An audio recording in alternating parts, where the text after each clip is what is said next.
totally go. I think so too. Oh, we have begun.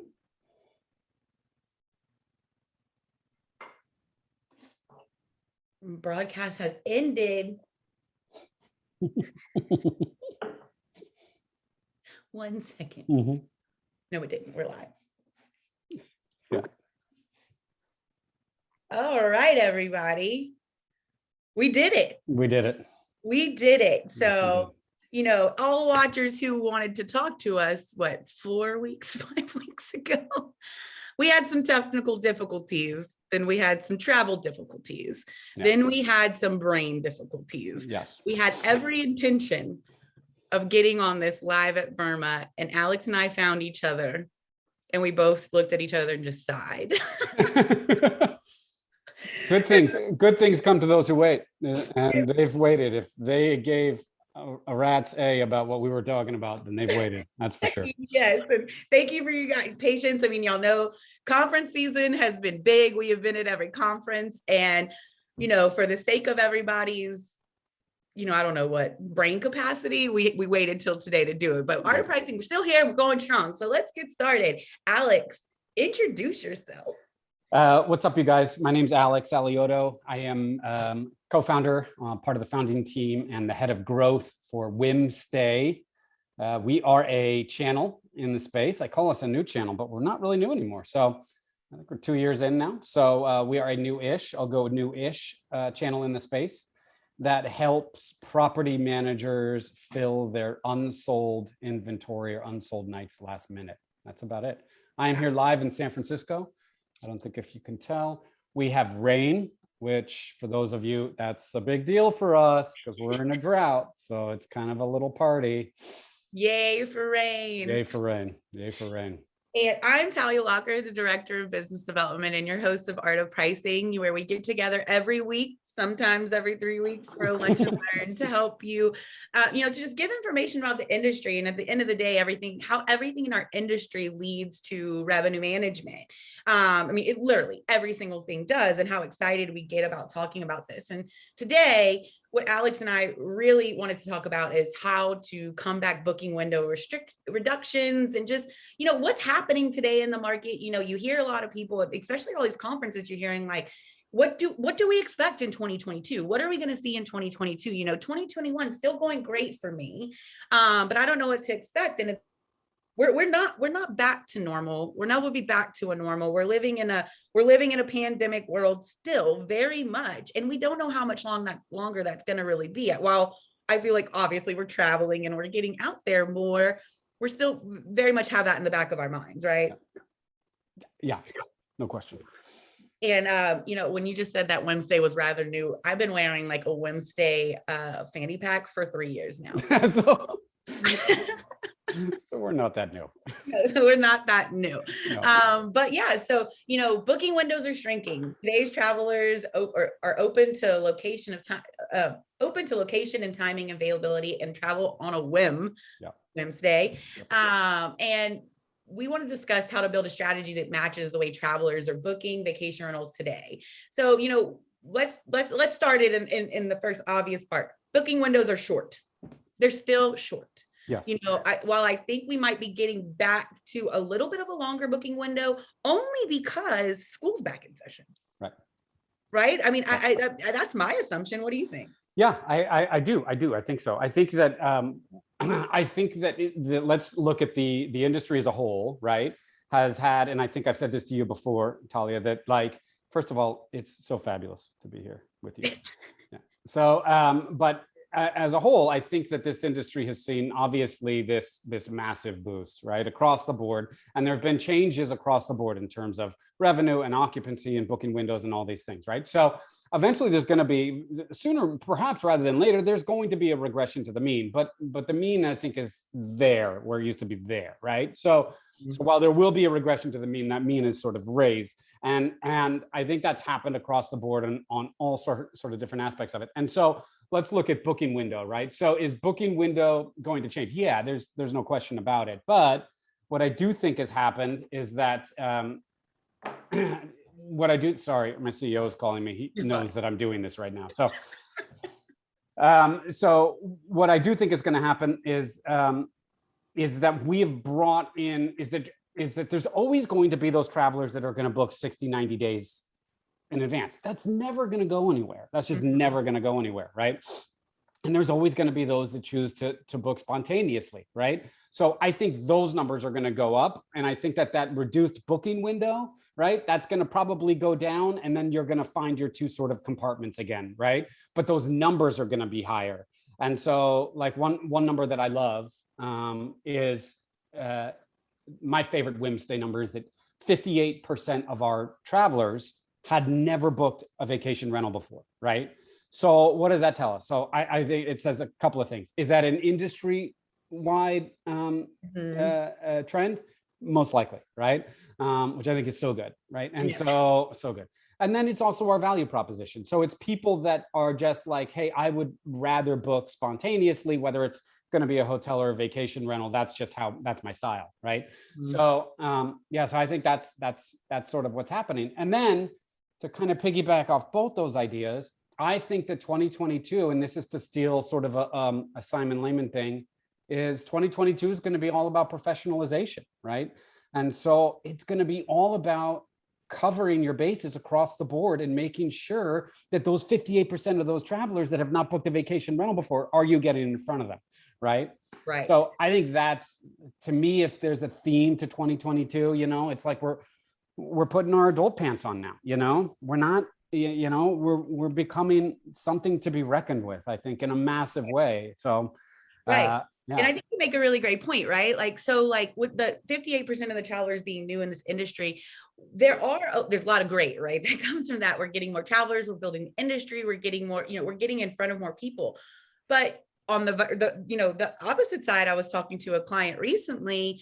Those new bookers are expecting a different experience than they've ever experienced before, which is also increasing negative reviews. Now, negative reviews just probably made everyone who's looking cringe. It made me cringe a little bit.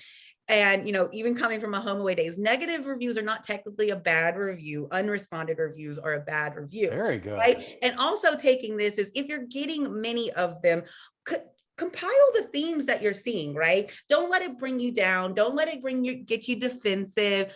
Compile those themes if you're seeing more, and see ways that you can actually, combat that, right? If they're constantly talking about, the check-in experience, maybe keyless entry and all this stuff is a thing. If they're constantly they need more information, maybe you need, an informational guide that's going to give it to you. There's so many ways that we can provide them with the right information, and also putting just in descriptions and photo captions, putting that information ahead of time of what they need. And, I think this is when guest services becomes, guest services and reservation has become even more important than they've ever been in our space, right? And someone books, should we be calling these new people who've never booked with us before to see what they want, to see what would make their experience better? And I don't know if I've said this on Art of Pricing before, but I've said it a lot. But, I'm building a vacation rental business with my dad. We're starting with one container home.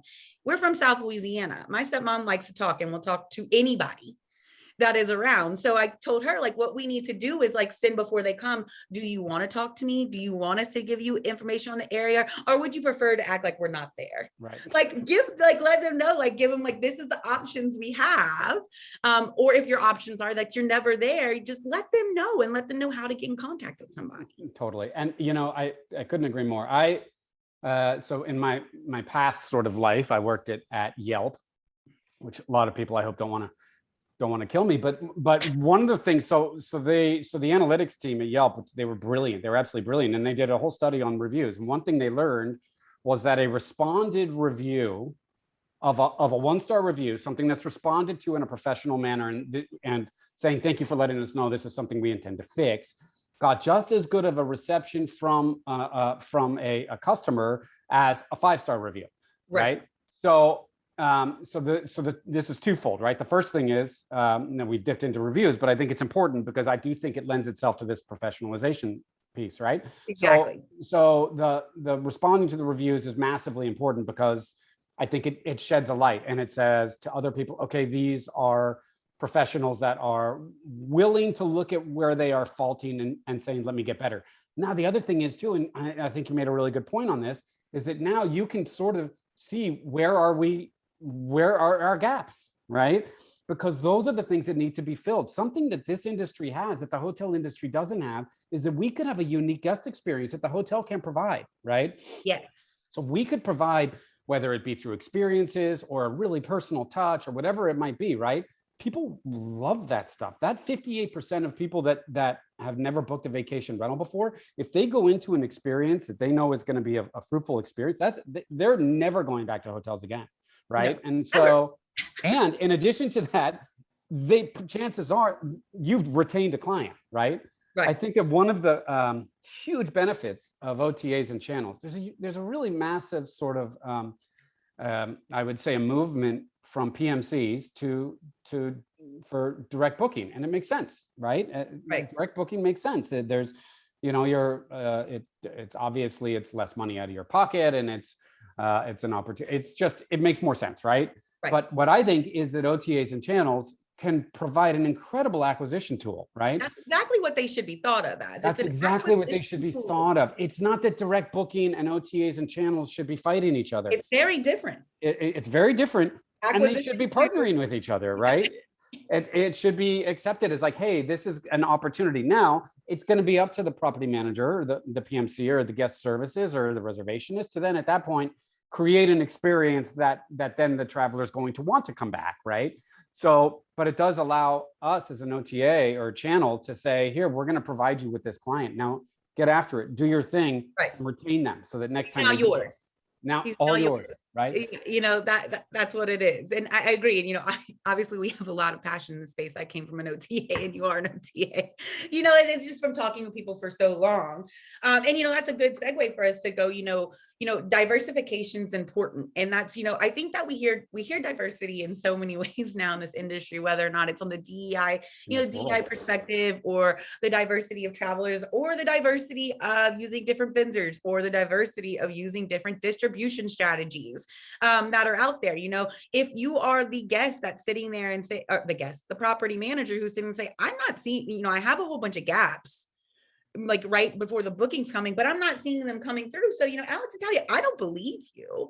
That's there. What is your distribution strategy? Who are you listed on? Are you on a website like Whimstay or, any of those that are promoted to get those very last minute days that are in there, right? Because you like you said, you're looking for another guest, but what about the guests who think differently? Like I've traveled on vacation rentals for 10 years now.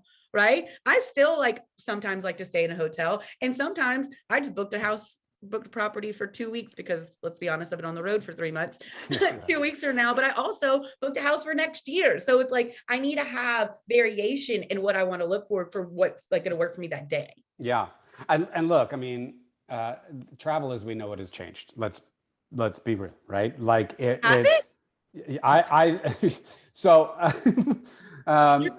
taking Talia at face value. So I don't think I'm pretty sure Mr. Chesky mentioned this, but in terms of how are people working, this is something that we at Whimstay are seeing all the time, right? This idea of work from home, just not yours, right? So travel is travel and business and vacation. Now there's a hybrid.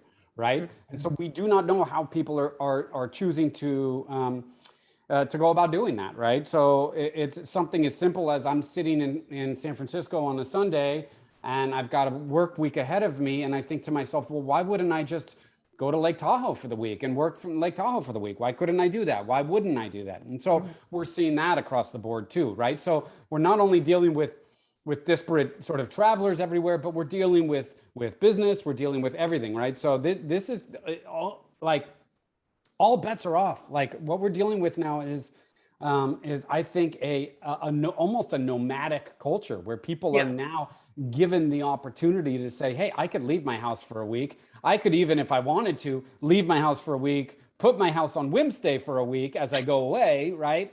And then it pays for my travel. So things like this are what's happening. So to not diversify, in my opinion, is you're just, you can't put your eggs in one basket. Right. It's never been good. in any sort of business scenario, whether it be stocks and bonds, or if you've got That's a great example, right? You don't just go put it all in one thing. There's a diversification in how you're going to bring profit. And not to go back to that number again, but when you're looking at 58% of these travelers that had never booked a vacation rental before, this is sort of this is our new normal, right? This is why that meme, which used to be here, is now here, right? So I think it's thrilling. I think it's really thrilling. I think that where we are, where this industry is it's in its infancy. We're on the on-ramp to this sucker, right? And so we haven't even gotten on the highway yet.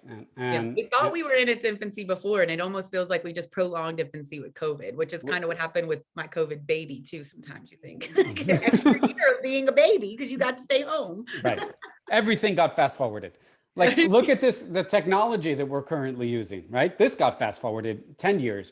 I don't know what it's like to work at Zoom or any of those places, but what I do know is that Zoom fast forwarded 10 years in their development, right? They did. And I think our industry did, no question about it, right? No question about it. That what happened in COVID for so many people was horrible and such a challenge, right? And so I'm not belittling that in any way, but what did happen in this industry is that it was fast forwarded. Right. And it helped us out, and we're very grateful for it. And, speaking of the nomadic lifestyle, like my CFO has been traveling for a year, with her husband and her 3 dogs and different properties and looking at different things to find out what like different areas are better in different OTAs or different niche websites. One of my good friends who worked at HomeAway now works at Beyond Pricing, like Sis says, she's been doing it for about a year too. She calls herself intentionally homeless. That's fantastic. and I forgot that she'd tell people that. And we were at LiveRes conference a couple weeks ago, and someone was like, "Okay, where are you from?" And she was like, "Oh, I'm intentionally homeless," and just took a sip of her drink. Yeah. Like everyone knew who it was. So now we have like this new intentionally homeless, area of people. And honestly, if I hadn't had a child right before COVID, I could probably be one of those people too, and will be one day in there. So a good thing to think of. You're like, okay, like Talia and Alex, I get it. You got your point. Right? We got to diversify where we are and stuff. But how do you, how is your pricing strategy? How do you price whenever all of this is happening? There's 2 ways to look at this, right?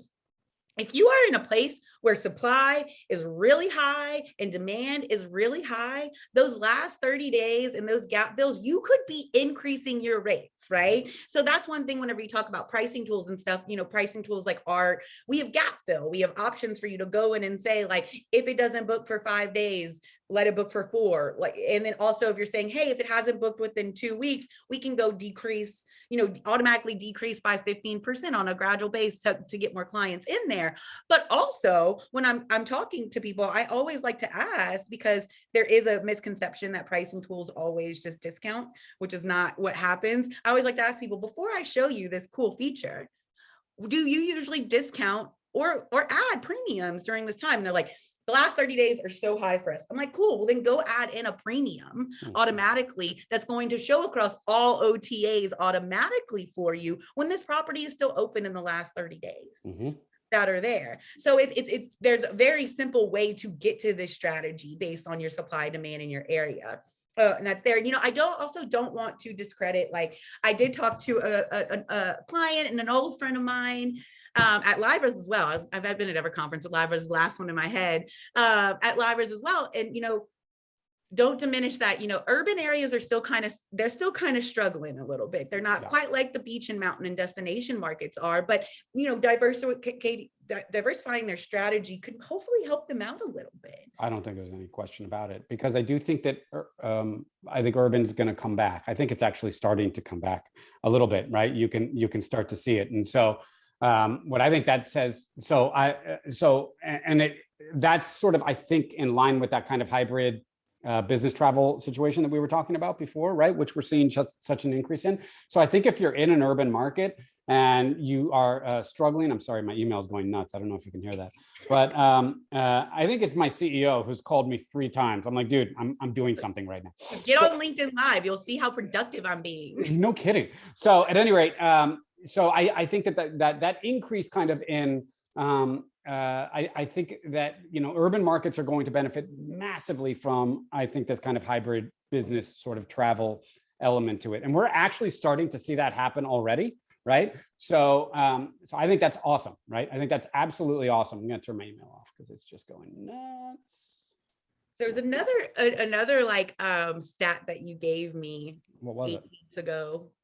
it? We talked about this. Yeah. And I'd love to dive into that because I really love that stat too while we have time. And it was 40% of users who visit Airbnb don't initially have a destination or travel date in mind. Right. So Airbnb will play a role in inspiring them toward destinations and dates. One reason I really, really like this is, after working with thousands of managers and property managers during my listing optimization days, or even today, people being so concerned about where they are in search and where they are to other places. I think that, obviously you need to optimize your conversion on these websites, but can I tell you how often I go without dates, with how many people I'm going, and I'm just like, let me see what my options are out there. Yep. I don't know where I want to go. And with virtual travel, you literally, it's like, okay, like I don't want to be in Texas snowpocalypse when Texas freezes over in February again. I just want to, what's a better option for me? This is what's happening now. I mean, we're in a new age, and we're in a new age of travel, and we're at the forefront of it, right?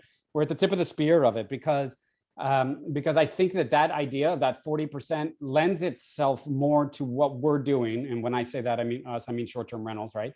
Or long-term rentals, right? Vacation rentals in general, right? It lends itself more to that. And so, yeah, and for our perspective, I think it's from the Whimstay perspective, I think that's actually that's an element that we've had built into our app itself, which is I don't really know where I want to go. I just know I want to go 100 miles from here, right? Yeah. So I know because it's drivable, right? So, and that's another thing that we can actually talk about a little bit, right? Drive to markets versus fly to. Right. And so again, I think what happened was, as an element of COVID, was this idea of I'm not getting on an airplane right now, right? And so people were just going to drivable markets, and we saw a huge boom. Now, I think what's happened is that people realized now they can maybe get on an airplane if they're comfortable. You got to wear a mask and whatever, and it's not ideal, but now what we're seeing is the understanding, well, hell, I don't have to get on an airplane anymore because I've discovered this place and this place and this place and this place and this place, all of which were 150 miles from where I was. And I didn't know. This is all stuff we're seeing through traveler surveys that we put out to our travelers, right? Right. So this is not hyperbole. This is actual fact. And so that's what's happening again. And so now these drivable markets, again, that lends itself to our industry. So it all comes back to me, to kind of how we started this conversation, which was the professionalization piece, right? Because we've got to be able to, as an industry now, we have to button ourselves up. Like we have to get to this point now where we're listening to what guests are saying. We're filling gaps based on what guests are saying. We're pricing based on need and on demand, right? We are diversifying so that every swath of traveler out there that used to maybe not even travel, right? Or when they did, they went to hotels, are now going to us. So there's a lot of money out there. There's a lot of money out there. And I think that a lot of that money is I think we grab that money as an industry by making sure that that our ears are open, that our eyes are open, right?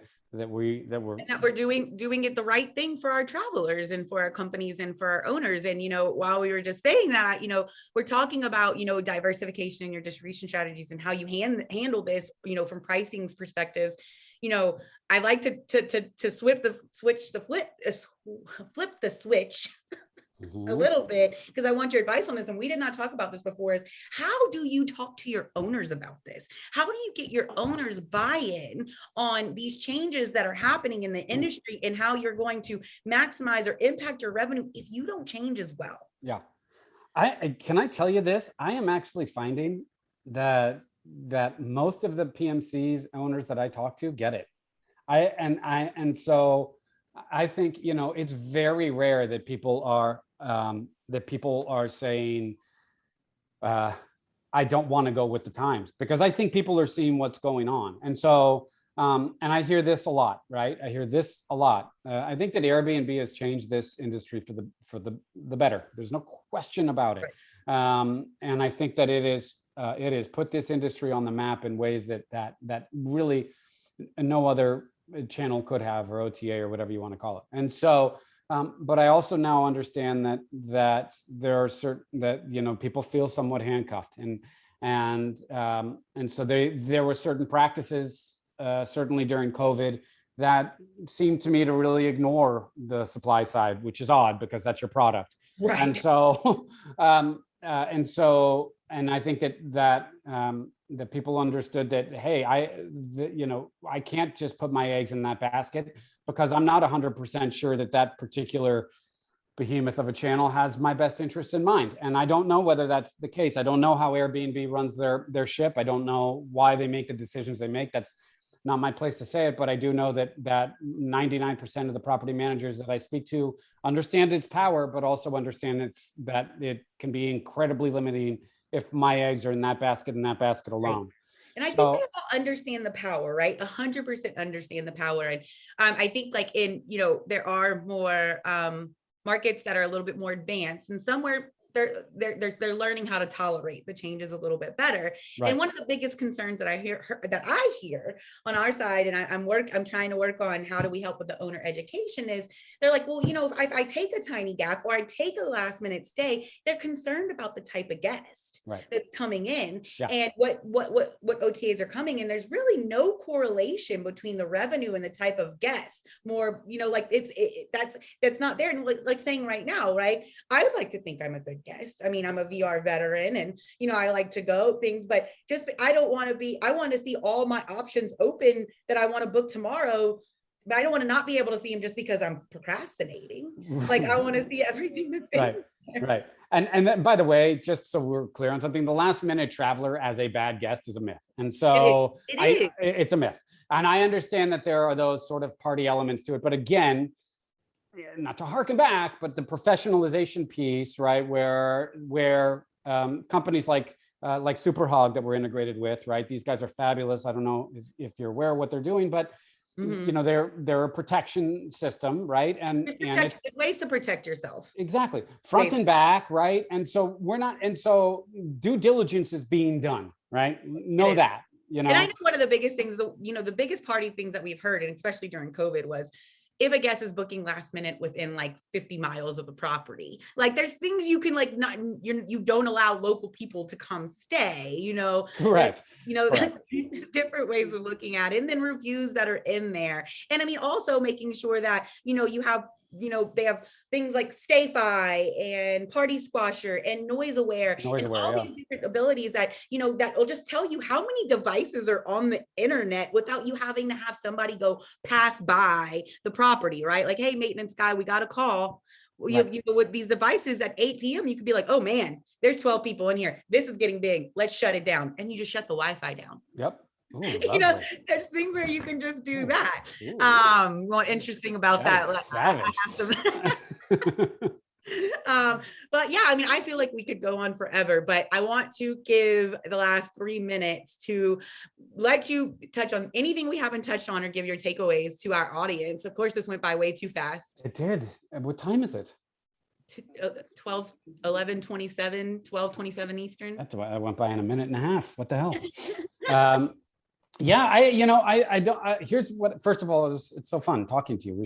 And it's fun just talking to you in person. And this just felt like we were just hanging out. So, right. Just like let's not stop this now that conference season's coming to an end. We still need to see everybody. Yeah, we won't. I mean, I think my takeaway is that this boom is going to end. This boom is going to end. Okay. This insane boom will come to an end. So to work under the assumption that it's always going to be this way, I think is, I think you need to relook at that. However, it's never going to be the same, right? So we're as an industry in the travel vertical, we are top of the food chain. And if we're not now, we will be very, very soon. Mm-hmm. And so I think that's something as an industry we should be really proud of, because I think we're really proud of being in this industry. And I think that it's something that this industry should be proud of, because I think that we're about to make a ginormous step, right? And I think that it's like this, like the step is, you know what I mean? Like it's already being made. So, so I think that's the main thing to think. And so the takeaway is this, is that we've got to, as an industry, we've got to fit with the times. We have to adapt. That means you and I have to adapt to what new PMC's needs are, right? Or travelers' needs are around whatever that might be. We're products that grow on feedback. Like That's we are exactly right. Just from the feedback people give us. That's exactly right. Right. Traveler flexibility, whatever it might be that we know is coming our way, we have to adapt. PMCs have to adapt, right? Guys, you know, the hardware companies like NoiseAware, they have to adapt. And so I think the one takeaway has to be that as we are growing, we got to be flexible, right? We can't be an oak. We've got to be a stalk of wheat, right? So, and what I take from that is we're not going back. We're going no. So we're not in a standstill. No. We're literally going forward. We are looking forward. Point of no return. Look forward Yeah. to figure out what what is the best way to do. And it's like a trial and error day by day, which is kind of fun. I know it might give people anxiety, but just think it's fun. It's fun. Every single day. Fun. I got a message while we were on this call from across the pond. My friend Daniela with Skoll Apartments in Spain. She said she couldn't join today, but she's so interested to hear because across their way, it's a busy autumn, plenty of bookings for next summer already, with 30% of winter booked already. So I mean, like that's crazy. Love it. Right? And that's forward. She's not, when I talked to Daniela 6 months ago, that was not the case. Love it. But she kept looking forward, and look what things are going. So thank you for sharing those statistics with us. But Yeah. I have to jump. We're 1 minute over, and I am like back-to-back calls today because you know me, I'm always running. Me too. Apparently, I have to get back to my CEO because he's knocking my door down. You're alive, and thanks for continuously disrupting us. Thank you, everyone, for watching. We are going to still be on Art of Pricing next week, and pretty sure next week. If not, it's going to be every other week until we have a couple more conferences we get through. But if you have any questions, want to talk to me or Alex, we love to talk. We do. So let us know, and we'll hop on and we'll talk to you about anything you want. And thank you, Alex, so much. Thanks, Talia. Couldn't be a better person for us to go through all these blockers. There we go. I'll talk to you later. Bye.